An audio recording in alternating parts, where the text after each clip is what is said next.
আপনি যত perfume use করবেন ঘরের মধ্যে, আপনার স্বামীর জন্য কোনোই সমস্যা নাই, এটা আপনার 10 নম্বর দায়িত্ব। আর স্বামীকে মেনে চলবেন, স্বামী কি বলে বোঝার চেষ্টা করবেন, কারণ আল্লাহ রাব্বুল আলামিন বলেছেন যে আর রিজালু কাওয়ামুনা আলান নিসা, একমাত্র মহিলারা স্বামীর অধীনে থাকবে, স্বামী মহিলাদেরকে পরিচালনা করবে।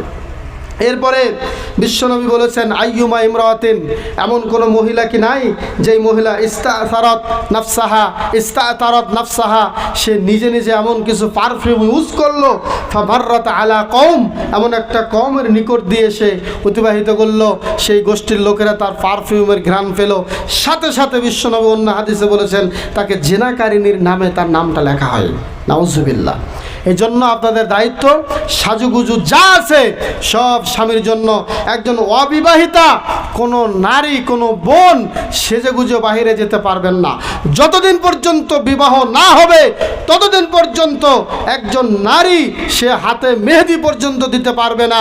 একমাত্র বিবাহ হলে তার স্বামীর জন্য সব সময় মেহেদি পরে থাকবেন, সাজুগুজু করে থাকবেন। 11 নম্বর দায়িত্ব হলো স্বামীর সাথে মিষ্টি ভাষায় কথা বলা। অন্য সবার সাথে, বাবার সাথে, ভাইয়ের সাথে, বন্ধু বান্ধবের সাথে, সবার সাথে মিষ্টি ভাষায় কথা বললেন, কিন্তু স্বামীর কাছে শুধু চটাস মেজাজটা চড়া, এই আচরণ থেকে আপনারা দূরে থাকবেন, তাহলে কিন্তু ঘরে শান্তি আসবে না। এটা আপনাদের দায়িত্ব।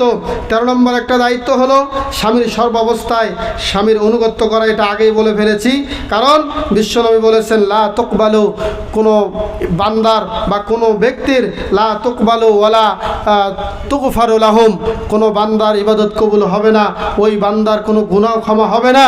যেই বান্দাগুলোর মধ্যে হচ্ছে 3 বান্দা রয়েছে, 3 শ্রেণীর ব্যক্তি রয়েছে। এক ব্যক্তি হলো আল আব্দুল আবেক, যে গোলাম মুনিবকে না বলে পালায়া গেল, এবং ওই নারী যেই নারীর উপরে স্বামী রাগান্বিত, এবং ওই পাগল যেই পাগল যতক্ষণ পর্যন্ত নেশাগ্রস্ত হয়েছে, নেশাগ্রস্ত থেকে যতক্ষণ পর্যন্ত নেশা বাদ না দিবে, এই 3 শ্রেণীর ব্যক্তির কোনো ইবাদত আল্লাহর দরবারে কবুল হবে না। আমার মা বোনেরা, আপনি আপনার স্বামীকে রাগান্বিত রেখে তাহাজ্জুদের সালাতে দাঁড়িয়ে গেলেন, আপনার স্বামী নারাজ আপনার উপরে, আপনি মাগরিবের নামাজে দাঁড়িয়ে গেলেন, না আপনার নামাজ কবুল হবে না, তাহাজ্জুদও কবুল হবে না। যতক্ষণ পর্যন্ত স্বামী সন্তুষ্ট না হবে ততক্ষণ পর্যন্ত আপনার কোনো ইবাদত আল্লাহ কবুল করবেন না। বলেন সুবহানাল্লাহ।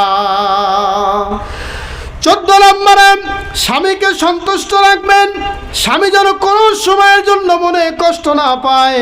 বিশ্বনবী নবী মুহাম্মদ রাসূলুল্লাহ সাল্লাল্লাহু আলাইহি ওয়াসাল্লামের একটা হাদিস বর্ণনা করেছেন আয়েশা সিদ্দিকা